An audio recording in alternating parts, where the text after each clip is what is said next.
Hi, everybody. Thank you for tuning in to, well, wrong banner, but it's not G&G segment. This is Job Search segment, and I have a special guest today, and his name is Pino. Pino is a recruiter. Hello. And we're doing this live joined segment because Pino, being a recruiter, also has a lot of great tips and advice to give. But I want to start off by, Pino, how about you introduce yourself and your company, what you do? Yeah, again, my name is Pino. I'm an independent recruiter. I work in Toronto. I specialize in the recruitment of HR professionals, both temporary, permanent, and contract. I worked in corporate HR for a few years, and then I left corporate HR. I worked for a couple firms downtown, and then I just decided to branch out on my own. And I've been on my own for about 6.5 years. And again, my niche is HR. I've been helping people find new and exciting and rewarding opportunities for some time now. So I have a good understanding of what employers are looking for. Okay, perfect. So speaking of, you're a recruiter, and everybody has these questions with, how to approach a recruiter. So what's the best way to approach you? There's many ways. I'm really easy to get in touch with. Best way is always via LinkedIn. Just connect with me on LinkedIn. Send me an invite. You can call me. My phone number is on my website, thestaffing.alternative.com. But I really pride myself on getting back to everyone that I speak with. So one complaint that I get is a lot of agency recruiters don't get back to candidates. I was going to get at that. I'm so sorry. Recruiter Live. So we're also so while we wait for Pino to come back, we're also gonna speak with Pino on the love-hate relationship candidates have with recruiters, which Pino is touching on. So you're saying a lot of people have this frustration with recruiters not getting back. Yeah, so that's one of the challenges, and I speak to candidates all the time.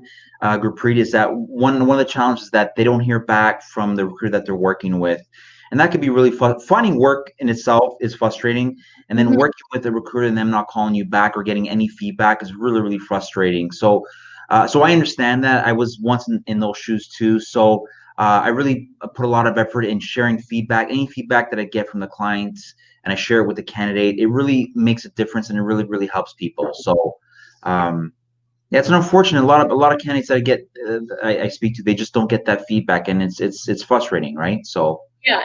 So next question I was gonna get into was a love-hate relationship individuals have with recruiters. You don't like them, but you have to work with them. Sometimes they're great assets to have. Now, how can one navigate a relationship with the recruiter? Yeah, I get it. Everyone's different. You run your own business, so your approach is different compared to maybe another recruiter maybe working for a recruitment agency. So now how does one navigate? But first, let's talk about this love-hate relationship that individuals have with the recruiters, right? Sometimes it's not even a recruiter's fault because they're working on high volume, they're working high volume. They have like tons of roles open. And from my experience, September, October has always been like a really busy recruitment 2 months.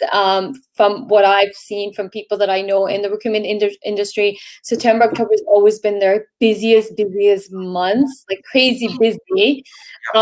So sometimes you can't get back to candidates. Okay, so a couple things. So in my younger years, I worked for a staffing firm. Our mandate was to fill all the roles we're working on, interview 10 candidates per week. Okay, so it was a heavy workload. It was a busy desk. So there's a lot of things to do. So we couldn't possibly, interviewing 2 people a day, doing and maintaining all our workload. It's hard to maintain those relationships with people. It's hard to get back to everyone, right? So, I don't believe in that philosophy. I don't believe that's effective. I don't believe that it works, right? I believe there's other ways to do it, and so this is one of the reasons why I went on my own. But there's this thing I want to talk about, the love hate thing. A lot of people I hear really negative things about recruiters, and they say, oh, they're bad. We're just Yeah. another number to them, and that's not the case at all. I've personally helped hundreds of people find new roles, and I'm really, really proud of what I've been able to do. There's good and bad with every career. I really truly believe that. In any profession, whether you're teaching, whether you're engineering, whether you're accounting, finance, whatever it is, there's the top tier people, and then I'm sort of say that there's the below people, the people that just don't put that don't go that extra mile, that don't put that effort into what they do, and then that gives a bad name to the profession, right? So again, there's good and bad for every profession. There's good and bad recruiters. There's a lot of bad ones, and there's a lot of good ones, right? You just have to partner with the good ones, right? Yeah. Because Yeah. that's always in any profession. Anyways, there's good and bad in every profession. So you can't box everybody into one. Now let's get into what I guess people really want to hear from us is, so you are as a recruiter, let's look at resumes first. What's the top common mistake you see people making on resumes? Okay, so there's many. One is spelling errors, grammatical errors. Just a quick story I want to share with you. I was working with a client a couple years ago. I submitted a candidate. The client picked out one spelling error on the resume. And when we got to the offer stage, the VP of HR caught the spelling mistake, and she squashed it. She said, "No, we're not moving forward with this candidate." I said, "Well, why?" And she says, "Well, there's one spelling error." And I said to her, "Don't you think that's a little harsh? Don't you think that's going a little too far?" And she said, "If this person doesn't pay attention to detail and cannot spell, then I don't want her on my team." Now, again, that's extreme case. That's very extreme. Wow. It's it was really, really harsh. And I spent a lot of hours on the search. However, it's not uncommon. It does happen, unfortunately. So one thing I always tell candidates that I work with, make sure that you proofread your resume. Make sure that you take the time to go over it. Have a couple eyes look at it. Because again, you don't want to get to an offer stage and a candidate or client say, "No, what, the spelling error, forget it. I don't want it." But okay, let's talk about that for a second. No. Okay, so now I have all these questions. Kirby, I'm telling you, it happens. I don't doubt that it doesn't happen, but to get all the way to a final stage and you want to make an offer and then the VP is squashing it because a spelling mistake, how come no one caught it? How come no one caught it? You're right. I didn't catch it. The HR manager didn't catch it. There was a whole bunch of eyes on it, and I was kicking myself in the bums. How come we didn't catch this? It happens. It was a mistake. It happens. People are human. So again, I just want to reinforce that's extreme case. That's worst case scenario. But I'm saying, you know what? If you're going to be working for an organization and they're hiring you, they want to make sure that you pay attention to the little details, right? And these are little details that you should be aware of, right? So again, it's not uncommon. It happens. Another tip you can download nowadays, because we have technology, we have all these great apps. You can download an app, Grammarly. Yeah. To help with it. Yeah. Sometimes Word may not catch the spelling mistake, but you can get other tools to help you navigate through that. Totally. Another tip that I want to share with your audience is that make sure that the information that's on your resume and the information that's on LinkedIn, make sure it's correct. For example, let's talk about that. I've heard you say this on one of your videos, and the question that it was circling in my head was, well, that's a little bit tough to do if you have to tailor your resume to a particular job you're applying through online. I'm only going to talk about online, not if you're tapping into the hidden job market. That's a whole different story. But if you're applying to jobs online and then you have ATS to deal with, you have to tailor your resume to the job you're applying to, and sometimes means tweaking a little bit the title here and there. So that alone creates a barrier for candidates. It's impossible to have the exact two things mirrored exactly the same if you are applying to jobs online, because you have to feed ATS. Okay, so here's my opinion on that. Dates and job titles should be the same on your resume and LinkedIn. You can change things. You can tweak your resume so you include those keywords, so that when your resume goes into an ATS, the ATS will pick up those keywords. But I'm of the opinion the dates where you worked for, start and end date, should be the exact same. That doesn't change. Okay, That's a fact, that's right? true. Yeah. Okay, that doesn't change, and your job title doesn't change. Okay, I want to talk about this. Early in my career, my first job, I had a recruiter that I was working with because we were hiring for supervisor, and I was about to come to the end of my contract. It was about a few months in. Recruiter who I worked really, really closely with, recruitment agency, she gave me the best advice for me. She said your job title just does not truly justify what you are doing. So my title was called HR assistant because that's how the company structure was. But what I was doing was a journalist. So she said to me, when you start your job search, obviously I'm going to start earlier before my contract ended. She said, best advice I can give you is don't put HR assistant, put HR journalist, because that truly reflects what you're doing. If you put HR assistant, then you're going to be looked at as an assistant, but not to the capabilities of what you've been doing. So I took your advice and I did change. So, okay, that time we didn't have LinkedIn, right? So I did change my job title, but my boss also had a conversation. He supported it, but he's so old school that he just still referred to me as assistant because, he's been in the company for 20 plus years. You're not going to start calling me an HR journalist. Yeah. But on my resume, I put HR journalist, and then it did help me land an HR journalist role. Yeah. So based on a great advice, and I tell people too, sometimes job titles are not truly a reflection of what you're doing because the company structure. So you can change it. Job titles can be and oftentimes are misleading. They don't tell the whole story, right? Yeah. So if you're an HR generalist, what does that mean? So I do payroll, I do health and safety, I do all these different things. Not only do I do that, but I get into some operational things. So although you have the title as HR generalist, you're doing so much more, right? So this is why I was doing everything. Yeah. So yeah, and it's a really, really common, like people, that's so common, right? You have a job title, but you're doing so much more. You're doing so much more than HR stuff, right? So it's common. So the answer to that is, well, how do I reflect that on my resume and my LinkedIn page? So I advise people this. Two things: if you get to an interview, don't change the job title, keep the job title on your resume, but when you get in front of the hiring manager, let them know. Say, this is my job title. However, I did a little more. Let me expand on that. Or you can say, I was an HR generalist, in brackets, right beside it, say, operations manager, or whatever that job title was. Put it in brackets, right? As long as you communicate. But the thing is, that is if you get in front of. If you get in front of the hiring manager, yes.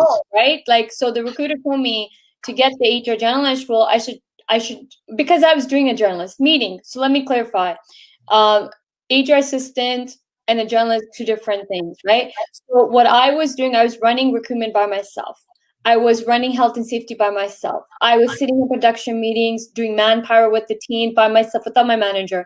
I was doing all the legwork for the manager, like even there was a legal case and everything. Hence why she goes, everything you're doing is a journalist. It's not an HR assistant. And this was my first HR role. So I was lucky enough to have a great opportunity that really developed me really fast in my HR career.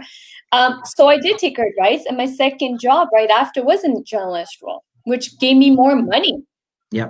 Right? So, but the thing is, if I didn't do that change, I wouldn't get interviewed for the HR journalist, because some people do get caught up with the title and don't want to read the entire piece. It's like, oh, assistant? No, why is she applying? Yeah. So the problem with the problem that we have is, and I'm guilty of it as well too, recruiters and hiring managers cut through resumes really, really quickly, right? Mm-hmm. They don't, because everyone's so super busy and everyone's got a heavy workload, we don't take the time to actually, sometimes we don't take the time to read the resume. Okay, they're HR generals. What does that mean? Let me have a conversation with this person. Let me find out a little more, and dive into that more. Again, the issue is that, again, we're all pressed for time. right? And that time, sometimes it screws us up, and we don't take the time to really get to know the candidate. And I believe sometimes we miss the right candidate because of that. We let the right candidate go. The candidate that we were looking for was right in front of us, but because we didn't take that time to really understand what they do, Yeah. we missed the right candidate. No, I've seen that can happen, right? So Yeah. then going back to the LinkedIn title, right? So that's where, you know, here's what I tell people is have a conversation with your manager, especially if you're looking, right? They know you're looking, then those are easy conversations to have. But if they don't know that you're looking, then those conversations you can't have and say, hey, can I use this title?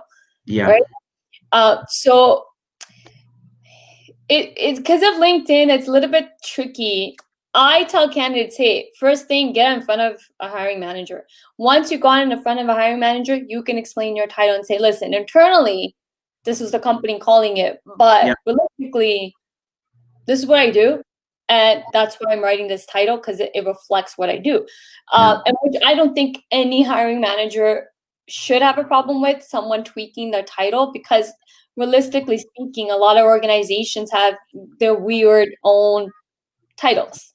Gurpreet, as long as you communicate that, if you get to an interview and you're transparent with the hiring manager and you let them know, say, listen, Mr. Hiring Manager, my job title was this. However, let me tell you a little more. This is actually what I was doing. As Yeah. long as you're transparent with people and you know you're open and honest, then that's okay. I meet with candidates all the time, and I ask them, when you meet with me, I want you to be 100% transparent. Don't hide anything, right? Put all your cards on the table. Recruiter, I would say, yeah, definitely the candidate should be transparent because it's a mutual beneficial relationship. A recruiter can help you as much as you're willing to be transparent, right? Yeah. Because you're not a miracle worker. No, but people feel that they need to kind of extend the truth a little bit because they really want to get a new opportunity. They want to get a new challenge. They want to find that new job, right? I get it. But here's my lies have short legs, right? If you lie, I'm telling you, it'll get caught up. It'll catch up with you. There's been so many situations over the years where candidate says one thing, they get to the job, and then they actually can't do it. They talk a really good game during the interview. They sell themselves, they get the job, and then when they get in that seat, they can't perform, right? So again, just be open, be transparent, make sure that the job that you're applying for, make sure you have the skills and the requirements, right? But again, we're going off topic. Just be transparent. Tell the hiring manager, whoever you're interviewing with, let them know. Say, this is my job title, but it's not really reflective on what I was doing. Okay. So grammar mistakes. Make sure your LinkedIn and your resume mirror. So what other tips you have when it comes to resumes? Yeah, another good one too. And I was talking about this recently. Unless you're executive, your resume only needs to be 2 pages. I've seen hundreds and hundreds of resumes since I've been doing this, and I can't begin to tell you. People oversell themselves on their CVs and their resumes, and they tell me more than I need to know. Okay, so because they're telling me more than I need to know, that goes into 3 and 4 pages. It doesn't need to be that much. Just give me your last 2 or 3 jobs and what you're doing. Give me a snapshot of what you're doing last 2 or 3 jobs, 4 jobs max. Again, unless you're at the executive or VP level, then we're going into 5 or 6 pages. That's different. But if you're not at that level, again, 2 pages is enough. I don't need to see 3 or 4 pages. It's just you're overselling yourself. You're trying too hard, and I don't think that's necessary. I don't think it's effective, and I don't think it works. Right? When I'm looking at a resume, I want to know, what are you doing right now? Okay, tell me what you're doing. Tell me your job title. Tell me who you're working for. Okay. I don't need to know what you did 10, 15 years ago. That's going way too back. Yeah. I did a Zoom call a couple of weeks ago, and this candidate, her resume was 5 pages. Says, what do I do? How do I condense it? So my tip with her was that, okay, keep your resume 2 pages. Elaborate more on your LinkedIn page if you want. That's what I tell people to do too. Like, you don't need to list all your jobs. You can list a couple of them and then just have a hyperlink back to your LinkedIn. And your LinkedIn is the extension to your resume. It's your portfolio. It's the long version. Yeah. And your resume is a marketing pitch. You're pitching. Yeah. You can't, if you have too much information, which both me and you know this, as you said already, unfortunately, no one's gonna sit there and read every detail. You're just doing it like a quick scan first. Yeah, we don't have the time to look at it. Yeah, you don't. I scan resumes like this. Yeah. But I thoroughly will read a resume just before I'm going to interview the candidate. So if I have a scheduled interview, which I've been doing past 3 weeks, I am going to study your resume. Yeah. Yeah. Yeah. That's when hiring people will spend the time to read the resume so they're prepared for the interview. But when you're screening, it's just a quick scan in the beginning. Okay. Here's another question for you, Gurpreet. Do you read cover letters? Okay, so no, I don't care for it. Why not? So I don't, but I remember one of my bosses who only looked at cover letters and didn't look at the resume. So I don't care for cover letters because I want to go straight to seeing what you did, what's your skills, and how you match with the job. The cover letter is so generic, unless you're writing a great cover letter. I don't know. Like if there's a cover letter that like grabs my attention, I'm a graphic person. Like I love graphics and designs and all that stuff. If you have one of those, okay, I'll read it. But if it's just a plain Word document and it's just very generic, you can spot those. I don't care. I'm not going to waste my time. I don't have to. It's about time, right? For me. But one of my bosses, he would never read a resume. He would only read your cover letter. And if he wasn't excited reading your cover letter, he will not touch your resume. So it's an individual thing. What about you? Okay, so I'm on the fence with cover letters. There's some clients that I work with that want to see the cover letter. It demonstrates one's ability to communicate right. Okay, they look for grammar. Again, they're looking for your ability to put sentences together. Can you communicate effectively on a cover letter? There's some clients that ask for it specifically. When you send a resume, I want the cover letter. Okay.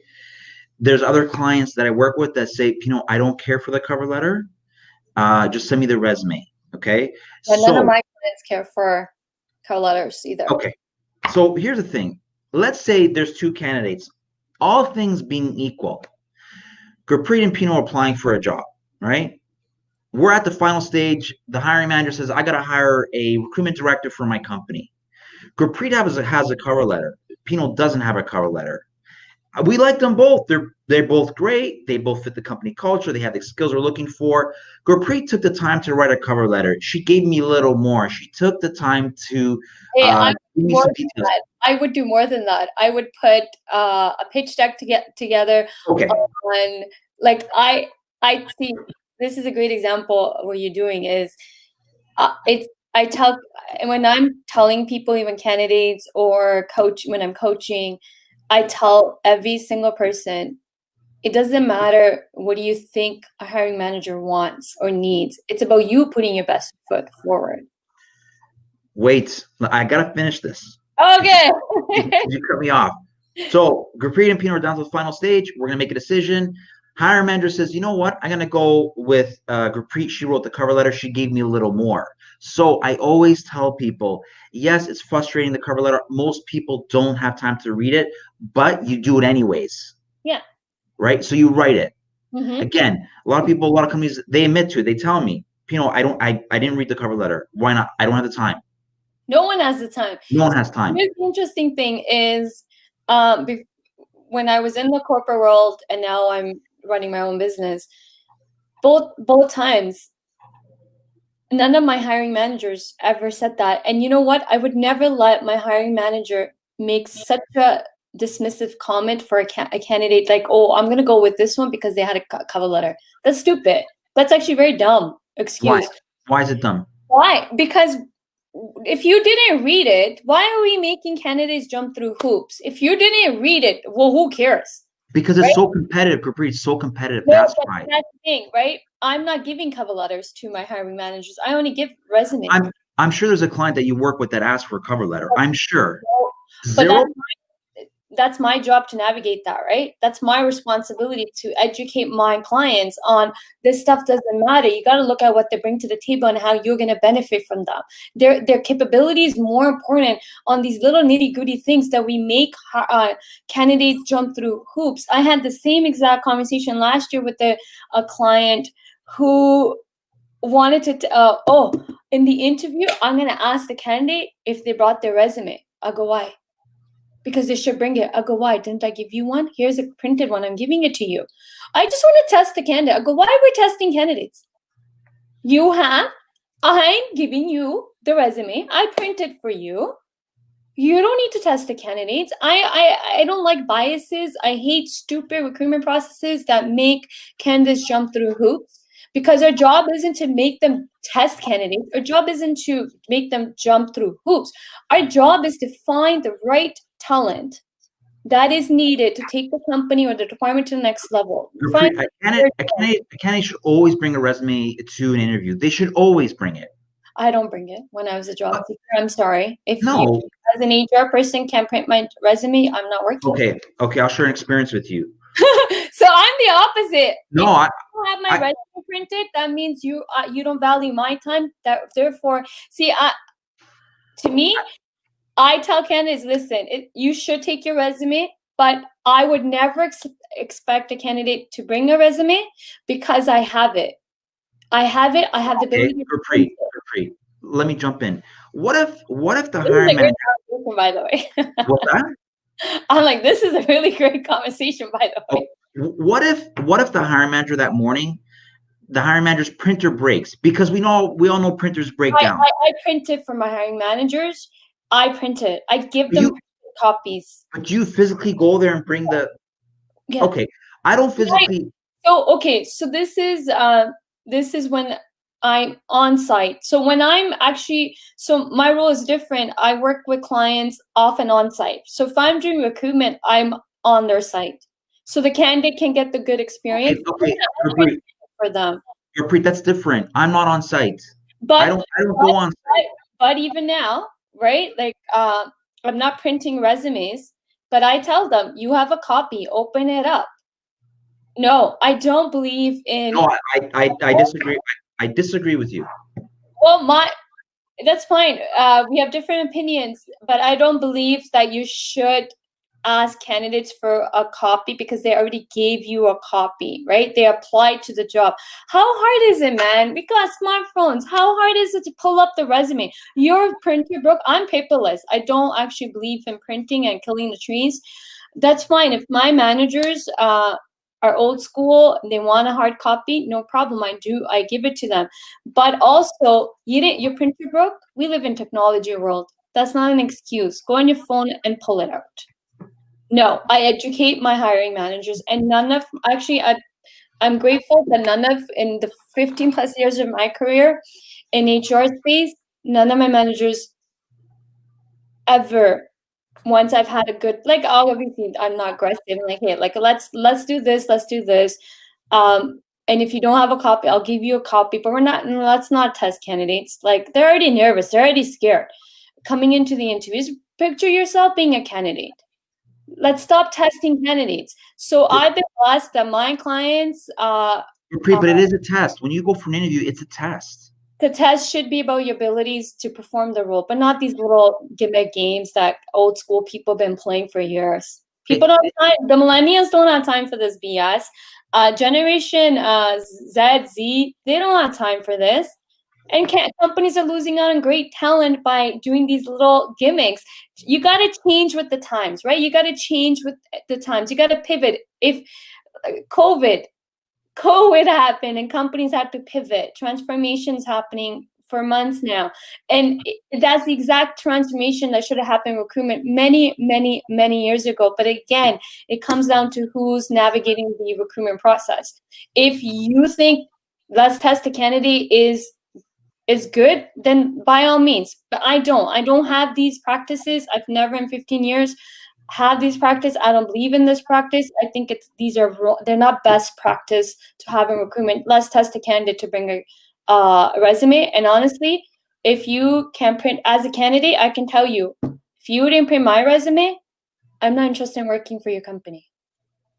Because it's a two-way street for me. That's how I operate. That's how I operate as a job seeker as well. And I had no issues getting jobs. The candidates I speak with, I always tell them, number one thing, always print off a resume and bring it with you. bring 3 or 4 copies because actually, okay, I brought my resume. I had my iPad with me. Sure, here you go. You didn't print it? No problem. Here you go. I see. It's just a different. You're not right or wrong, and I'm not right or wrong. But I'm tech. I have an IT background. I'm sorry. I'm going to leverage technology. That's what I'm saying. People need to change. You can't have rigid recruitment processes, which is fine, right? Everyone's different, and people want to have that. Unfortunately, what's happening is those companies are also losing out on great talent. Because I'm telling you, millennials and Generation Z that are beyond millennials will not. If there's a millennial, printers are. No, if there's a millennial listening to this, you go find a printer, you print your resume, and you bring it to the interview with you. I'm not a millennial, but I never brought my resume. I brought my iPad. Okay, so if millennials are not bringing their resume to an interview, and then you bring one, and the hiring manager says, we interviewed 4 people. Candidate A brought a she was the only one that brought a resume. These other ones didn't bring one, but she did.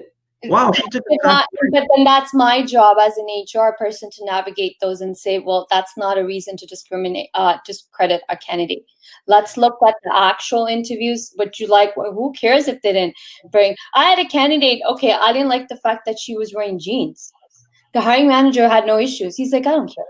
But I had an issue. But then I overlooked that because he didn't care. But we overlooked it because she was a great candidate.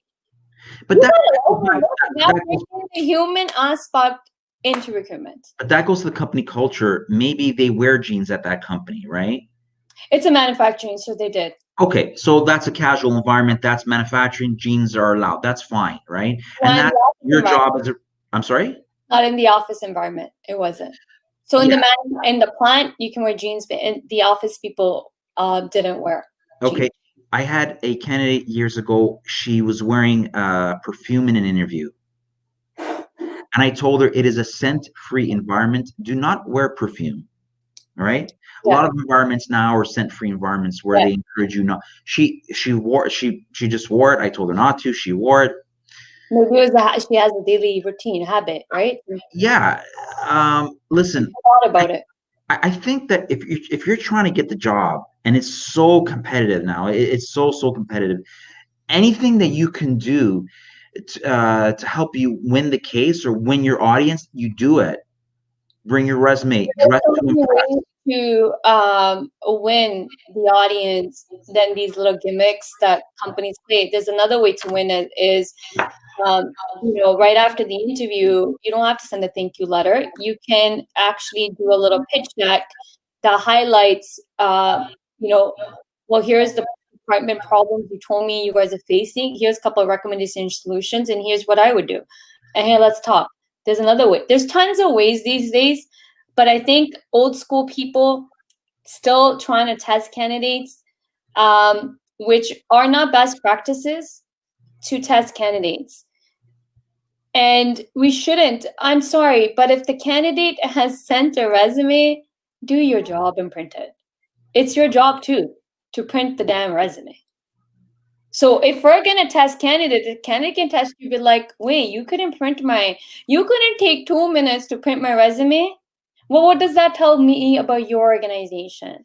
In the street, it's all about culture, right? If you have that thinking that you need to test candidates, that to me means that you as a manager then are always testing your employees. That is not a healthy environment to be working in with the manager. So it goes deeper, right? It goes deeper. Sometimes managers not even aware.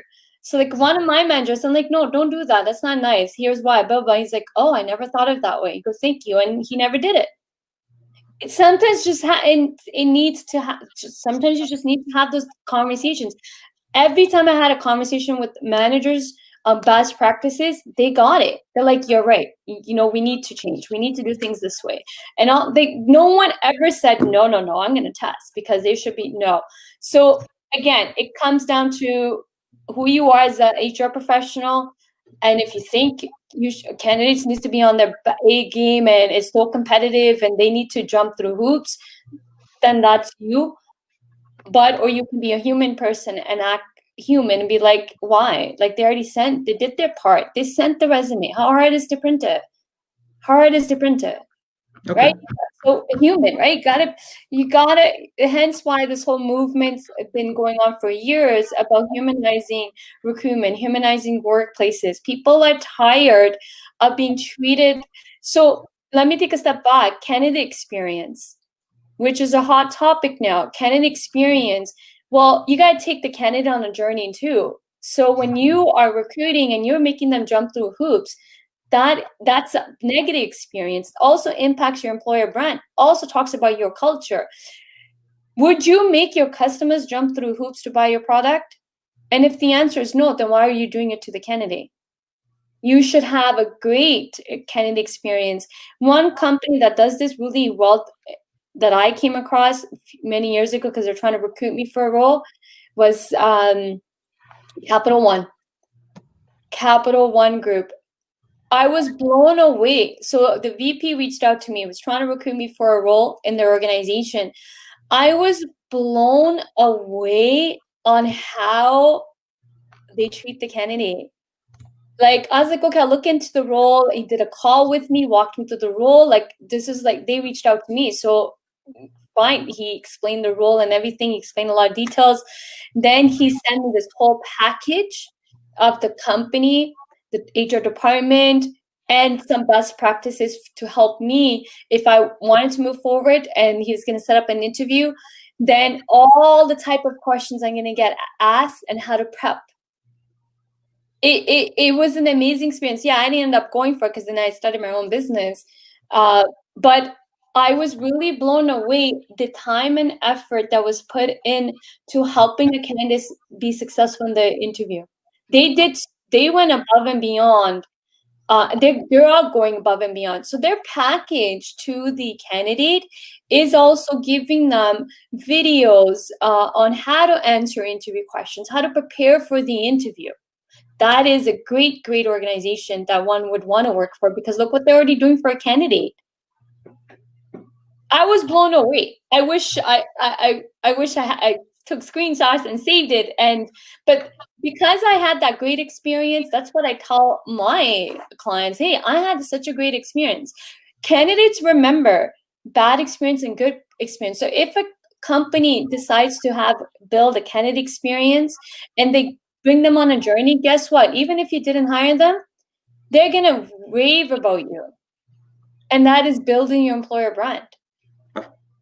Agreed.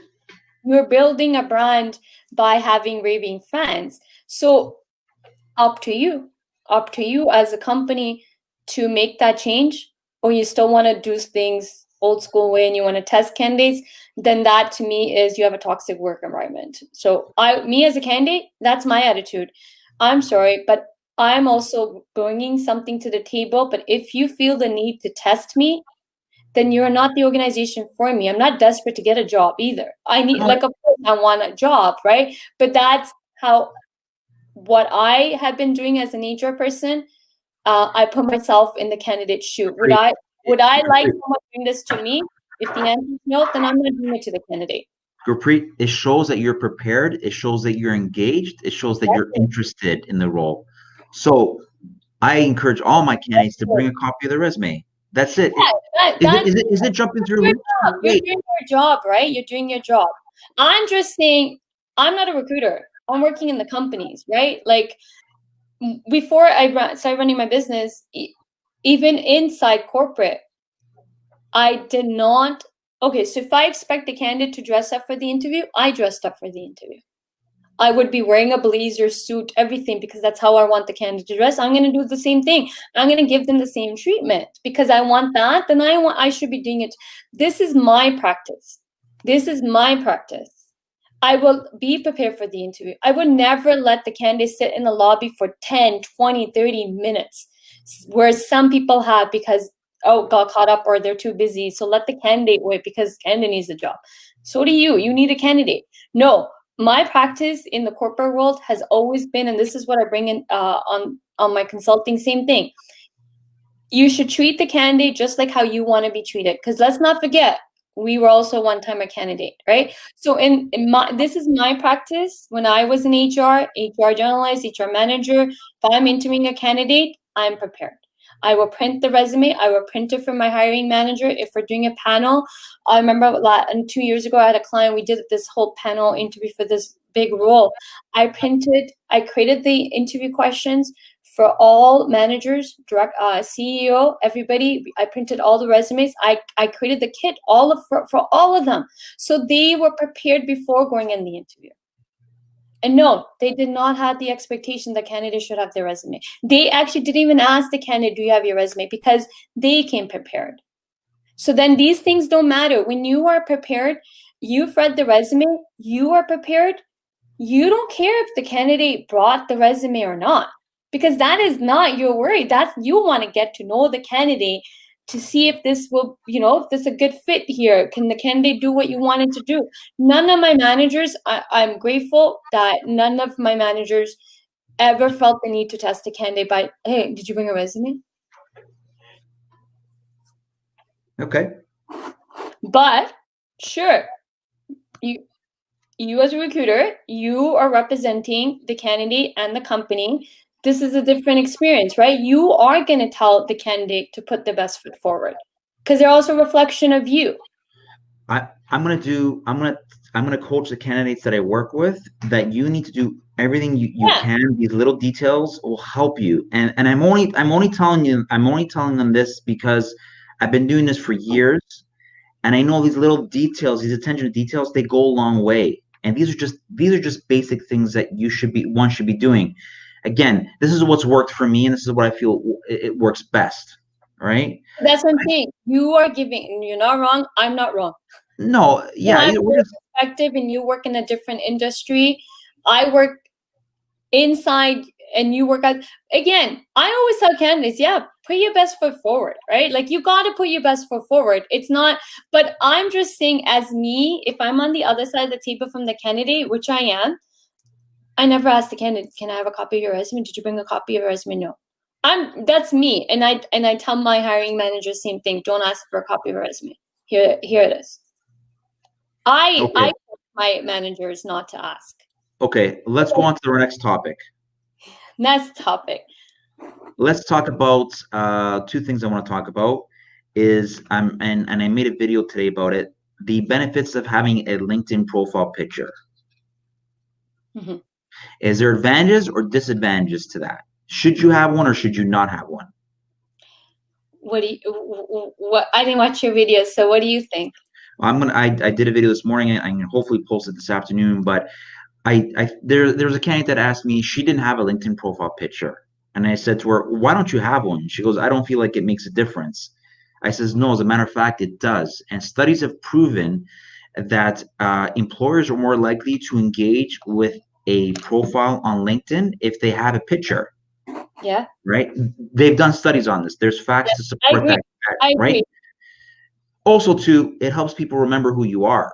Let's say, Gurpreet, I met you last year, and then 12 months go by. Oh my God, hey, Gurpreet, I remember that face, right? It helps people remember who you are, right? Yeah. It also shows a commitment and dedication to your career. It lets people know that, hey, you know what, you're serious. This person's serious about their career and they're committed to it, right? Mm-hmm. So there's far more pros than there are cons to having a LinkedIn profile picture. Some people don't have it. Some people just don't believe in it, and that's fine. There's someone that I've known for years. She doesn't have a LinkedIn profile picture. She's extremely successful. She doesn't have it. That's okay. Whatever works. I'm a believer that you should have it. Right? So I agree with you. I believe the same. Well, we agree on something. But there's a flip side. A flip side too in a minute. I agree with you because your profile isn't a brand, right? Like, you're building branding yourself, brand, right? So like, imagine me and you talking right now. We didn't have our videos on. How can people connect with us? How can they build that relationship with us? How can they see us? Hearing audio is different, but then actually seeing the person. So I do believe the picture adds that touch, the human touch. Yep. And you remember people by faces, and I do the same thing when I'm teaching my workshops. I always tell people, here's an opportunity to network and build a relationship with me while I'm teaching a workshop, because I make my workshops really interactive. But if you don't turn your camera on, you'll just be a name on the screen for me. Yeah. I'm not like a visual person. In the end of the day, we're human beings. We are visual people. We'll remember a face more than we'll remember a name. But if you turn your camera on, I can see you. I can visualize you. I can see you. I can build a relationship. Yep. So for that purpose is great. Flip side is the bias, discrimination. Yeah. Right. Yeah. That's the only downfall of it. Yeah. And again, then why would you want to work for a company that's going to discriminate you, right? So Yeah. there is that little downside to it, because that's why they tell you not to put pictures on your resume. But because if you have LinkedIn, it doesn't even matter anymore, right? I don't know why people put pictures on. Sorry, I don't know why people put pictures on their resume. They don't need, you don't need to put a picture on your resume. That's why you have a LinkedIn profile, right? So you put a picture there, right? Pictures are more usually common in Europe. It's very common practice in Europe, but in North America, no. Yeah. But that's what they were telling you here in Canada, like in North America, not to put your picture on your resume because of the biases. But now we have LinkedIn, right? So if someone really wants to create a bias, because normally people will go check your link, like I do, like before I interview a candidate, I go check the LinkedIn profile, study it, just to see what they're doing. So a lot of people do that. So if I was a biased person, I don't like this person because I don't like the picture. You know what I mean? So that piece is there, that piece, but there's more advantage, as you said, there's more advantages than cons to it. There's a flip side to that too, and I want to share just a quick story. And I'll never forget this. Early on in my career, I was working with a client, and the candidate went in for the interview. And she went home and she opened up Facebook and she looked up the vice president of HR on Facebook. And she was shocked to see some of the pictures this VP of HR had on Facebook. It was an open profile. And this VP of HR put some pictures up, maybe that she shouldn't have. And they were kind of like, okay, that might be crossing the line. So I says, how'd the interview go? She goes, really, really good interview. We had a good connection. It looks like I'd be a good fit for the role. However, I don't want to work there. I said, well, why? She goes, well, I took the time to look her up on Facebook, and she's not someone that I'd want to work with. Her values are not in line with my values. So I'm going to decline from working there. If they proceed with me, then I'm going to decline. So there's two sides to it. Candidates companies and organizations are looking at your social media and looking at the pictures that you're posting, but also too, candidates are also looking at what you guys post or what organizations are posting. So there's two sides of the story, right? So another quick story that I want to share really quickly. A candidate went in for an interview. A good friend of mine went in for an interview a couple weeks ago for a director of HR, and there's the companies are always interviewing the candidates, but I always encourage the candidates are interviewing the companies as well too. This candidate didn't like the answer that the owner of the company shared. So she said to me, I'm going to decline. I don't want to move forward with them. I go, why? And she goes, I don't like that answer that the owner gave me. And so she goes, I'm interviewing them as much as they're interviewing me. Yeah. So I'm going to decline. So I'm going to walk away from this. Right. So just be careful. Candidates are interviewing companies as much as companies are interviewing candidates. Yeah. They are looking at your LinkedIn profile, and they're looking at your social media, everything that you post online. So it really is a two-way street. It is a two-way street. I think more than ever, it's a two-way street. But my experience opposite, 99% of candidates that I've interviewed never even ask. And when I say, hey, do you have questions for me? No, you answer them all. I'm like, what? Inside voice is like, how do you not have questions? Because don't you want to know if this is a right fit for you? Like you're going to be working 40 plus hours a week. Yeah. Don't you want to make sure you're in the right role, right company, and so on? So even like candidates, you make sure you have questions. Don't have generic questions. Have questions that really will help you make a decision if this company and this role is a good fit for you. Okay, so guys, if you have anything else, actually, Pino, before I tell everybody to. No, I was going to say you're asking candidates to jump through hoops. That's too much. They shouldn't ask questions. No, but this is not candidate jumping through hoops. This is you trying to figure out if this is a right fit for you. Imagine, in which I see this a lot, is you don't ask them questions, right? Which is fine, right? But to me, it's like you want to ask questions. You want to, I didn't even realize I didn't have my mic in front of me. You want to ask questions, the right questions, to determine if it's a right fit for you. Because do you want to, job searches are like a stressful process. It can be frustrating. It's a long process. It takes a lot out of you as an individual. Do you want to then end up in a role only to hate it and then hate the company, and all that stuff, right? Then what's going to happen? You're going to get demotivated. Yeah. And then what's going to happen? It's going to start impacting your mood.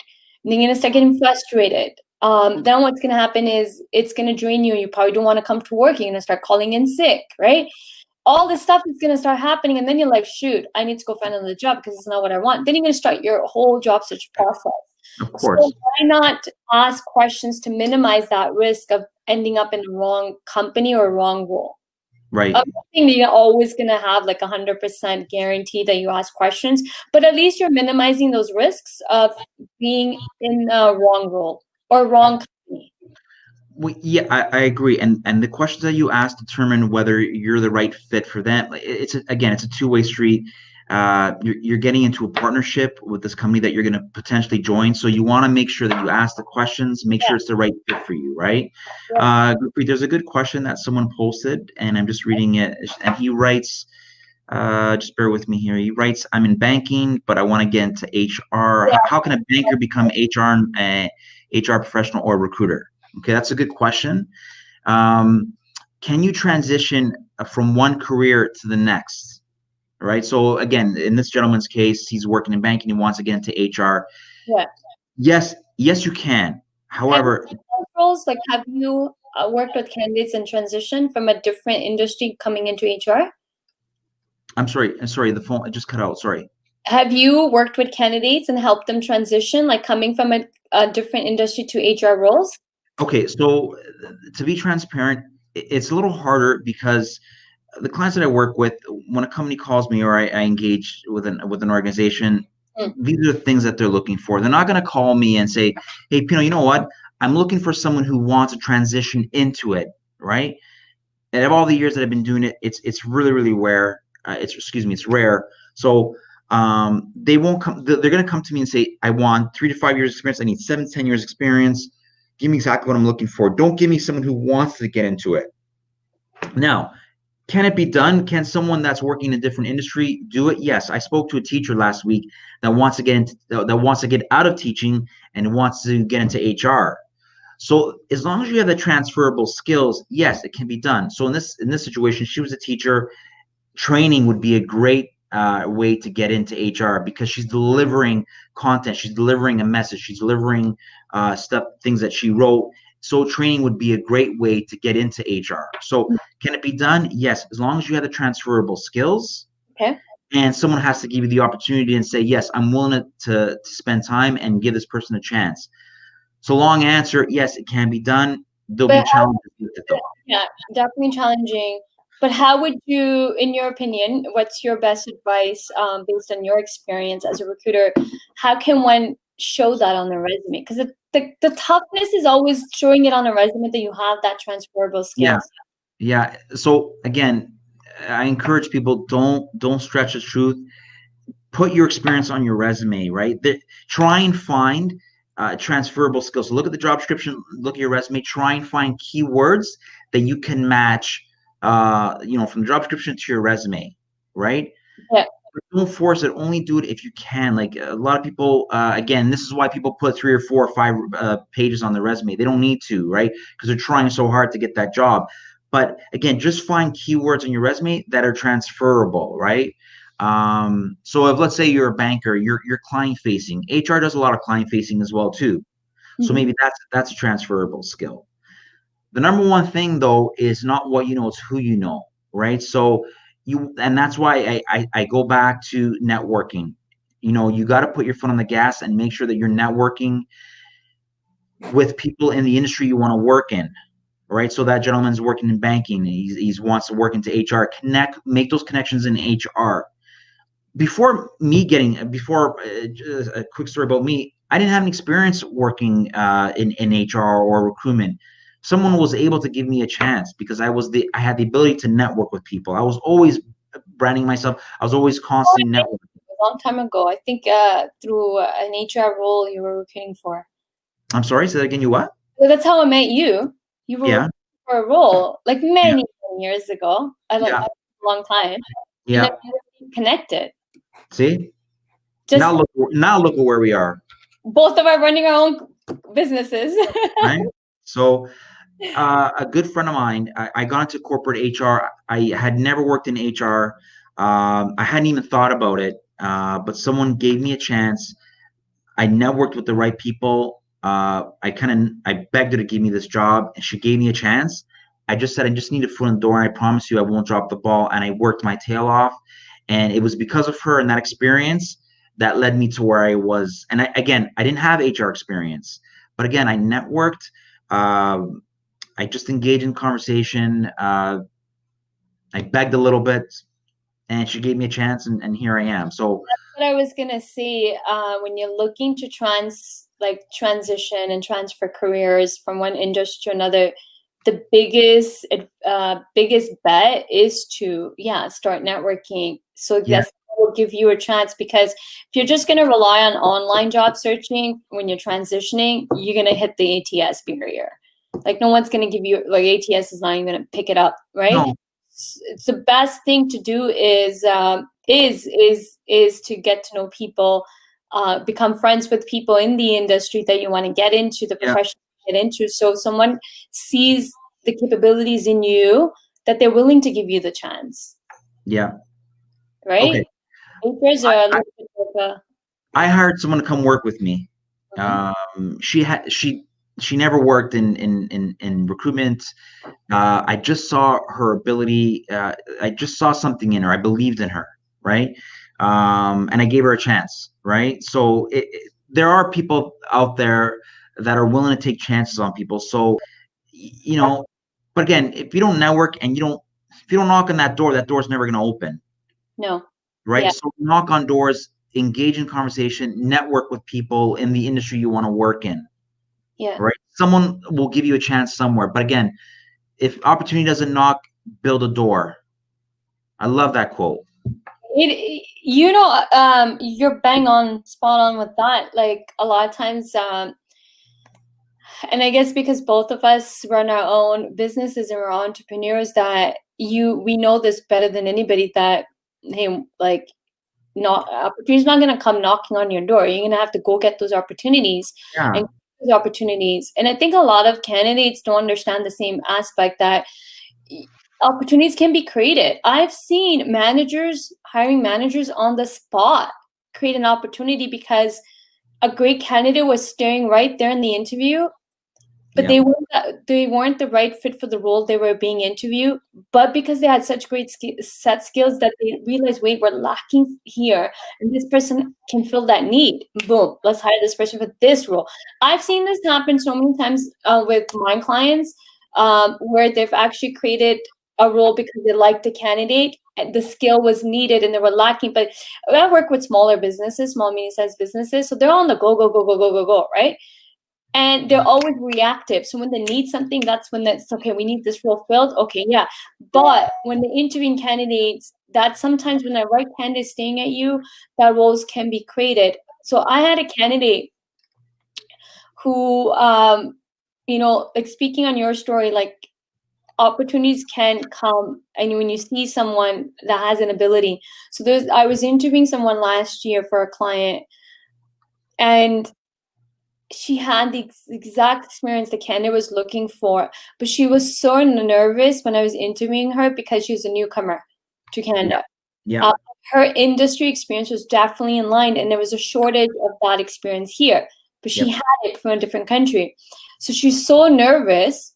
I picked it up and I said, "Hey, are you nervous?" And she's like, "Yes." I go, "I can tell." I go, "Why?" I kind of had a feeling because she's a newcomer. And then she's like, and then she started telling me because she's new to Canada and it's so hard for to get an opportunity because the barrier of no Canadian experience. So I told her, okay, take a deep breath. So I did a little bit of a breathing exercise with her. And then I said, here's what I see in your resume. Let me point it out to you. You have this experience. You've done this. You've done this. I go, but own it, right? Be confident in it. You have the experience for this role. Client doesn't care if it's not it's like I would educate the client anyways, but I don't think my client's not that picky, but you have experience that they're looking for. They can't find it right now in candidates. That's where the challenge in this role was. Right. So anyway, she was so nervous, and I offered to reschedule an interview because I gave her some pointers. I go, do you want me to reschedule your interview? She said yes. Long story short, when the second time I interviewed, she killed it. Second interview, so first one was with me. Second one was with the hiring manager, and I was in the interview with them. Yeah. She shined. Just that little boost sometimes can help a candidate out so much. She shined. Yeah. And she asked a very great question. I think she heard it on my podcast. I was being interviewed for a podcast, and I said one question that every candidate, so anybody that's listening right now, there's one question you should always ask in the interview as a candidate is, do you have any concerns of my ability to perform this role? And now here's why you want to ask this question, because if they have any concerns, you can address it. This is not don't get mad about it. Give them the opportunity to tell you that their concerns. You now have the ability to address their concerns. So you're not leaving the interview with someone having these concerns in their head, right? Which is natural. Like when we're interviewing people, we may have some fringy little concerns in their head popping up that we didn't ask the candidate. But if the candidate asks this question, you get an opportunity to address it. So she asked this question, and the hiring manager said, everything's perfect. You're what we're looking for. Little drawback is that you don't have Canadian experience. And he went to explaining what that barrier was. It had nothing to do with anything to Canadian experience. It was just that it's a construction industry. And he's like, those guys are brutal. They're gonna eat you alive the minute they smell that you don't have Canadian experience. They're gonna walk all over you, right? But then he said, but that is something we can train you on. We won't put you in the field right away until until you are equipped to go on the field where no one will ever run over you because you don't have Canadian experience. You know what? Hiring manager, after she left, how many candidates they interviewed? They hired her. You know what? Because she asked this question. He's like, I love the question she asked. It's so confident. He's like, it was such a gutsy move to sit there and ask me a question. Do you have any concerns? And he's like, we can hire her as a junior PM for 6 months and we'll move her. I wonder if that candidate brought the resume to the interview. No, she didn't, because I gave the hiring manager the manager. This is the hiring manager that wanted to test candidates for resume. And I said, no, I'm going to give you the resume. He's like, why? I don't test candidates. But he's like, okay, no problem. So no, he wanted to, but I said, I have the resume, right? So they loved her. They hired her in a junior PM project manager role. And then I think within 5-6 months, she got moved to a project manager role. Good. That's a really good point. Companies hire, you have to have a likability factor about yourself. Okay. So if you have all the skills and the experience, but you can't sell it and you don't have a likability about yourself, you're not going to get the job. So, right. So I always say this, companies, organizations hire people. Yes, they have to have the experience and they have to have the cultural fit, education, all that's hard skills and soft skills. Yes, but they hire people they know, they like, and they trust. Right. Yeah. So those are three things to keep in mind too. Right. So if they like you and you can do the job, it increases your chances. So you have to have that likability factor about as well too. Right. Speaking on that, only have few minutes because I have a call that I'm already getting late for. You're right. You have to, candidates need to, this is what I'm seeing in interviews is 99%, maybe it's extreme number, but that's what I see. Candidates are being robotic. They think they're trying to answer the question, but they think the interview wants to hear. So I tell candidates, like when I'm coaching, I'm like, listen, guys, when I make interview questions, I'm not also writing the answer. That this is what answer I want to hear. The hiring manager is not doing the same thing either. Like this is the answer you want to hear. They want to get to know you. It's a conversation. Have the conversation with them. Someone's got to facilitate the conversation. It's like meeting somebody for the first time. You do. Naturally, we ask questions, as human beings. That's all the interview is. But when you're going into the mind, well, I think they want to hear this, but then you're not showing them you, right? You're being very robotic because Google tells you to answer questions this way, and then you're answering in that way because that's what you think is the right answer. That's not the right answer. First of all, the right answer is your experience. The best time to be looking for work is when you have a job, because you have got nothing to lose. You're more likely to take any, and there's statistics to prove this. You're more likely to take the wrong job if you're not working. You're going to take the first job that comes your way, right? So, but when you're working, you're relaxed. You've got nothing to lose. I'm not an active job seeker. This role came across my desk. It sounds interesting. I'd like to explore it. You're an employer that I always kind of have an interest in working with. So when you're more relaxed, when you've got nothing to lose, you will shine in that interview, right? But if you put pressure on yourselves, where I have to get this job, the more pressure you're putting on yourself will trip you up. Yeah. So unfortunately, I have to end this. This is a great conversation that doesn't need to end, but I have another call to jump on. Pino, thank you so much for hopping on today and sharing your insights as a recruiter, which is great. I like doing, bringing on recruiters or other HR people to show everybody's different. We all recruit differently. We all have different perspectives. We think differently. And this is one of the things I always try to educate people is you can't 100% nail what you think the other person wants from you, because it's a human being on the other side, and we are all different people. We have our own style of recruiting and hiring, and there's nothing wrong with that. We are just, we have our own style. So stop trying to think there's a cookie cutter paste solution that's going to fit everybody, because it's just not, right? Just be yourself. Be yourself. Put your best foot forward. Do everything you need to get that job. And reach out to Pino. Pino, what kind of recruitment do you do? So if everyone checks me out on my website, it's www.thestaffingalternative.com. Look at my website. I do specialize in the recruitment of HR professionals. I do from time to time do some non-HR things. I have a couple things right now I'm working on in Montreal that's non-HR related. But if you have any questions, you need some help with your resume, I can help you out with that as well too. I do my best to get back to everyone as possible. Just be patient with me, but I'll get back to you. And if there's anything I can do to help you out, just reach out to me. Perfect. So best way to reach out to you, LinkedIn? LinkedIn, is best. Yeah, for sure.